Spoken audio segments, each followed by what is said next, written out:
woman whose remains were identified yesterday suffered multiple gunshot wounds. Last night we told you authorities identified Francine Frost as the woman who disappeared back in 1981. But as 2 Works For You investigator Katie Wisely shows us, those are about the only answers investigators have now, 35 years later. It wasn't a dog detective on the scent of a hot lead, but a grandson with a computer who broke open the case. And he discovered a case that happened to be the Muskogee case, in which an article of clothing, a specific article of clothing, caught his attention, and he reported to the police and to the medical examiner's office that he believed that those remains were indeed his grandmother.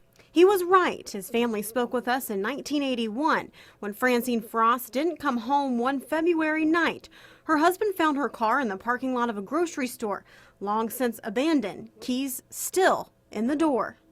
Skeletal remains are found, they're not identified. I don't immediately send them off for DNA. 2 years after Frost disappeared 2 counties away, the medical examiner couldn't identify a woman's body.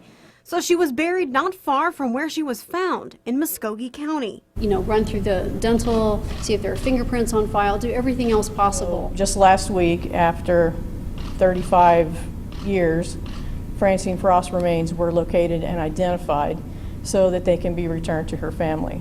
Investigators say they could not have identified Frost if not for her family entering their DNA into national databases. They say they still have no suspects, but that the location of her body is significant. Katie Wisely, 2 Works For You.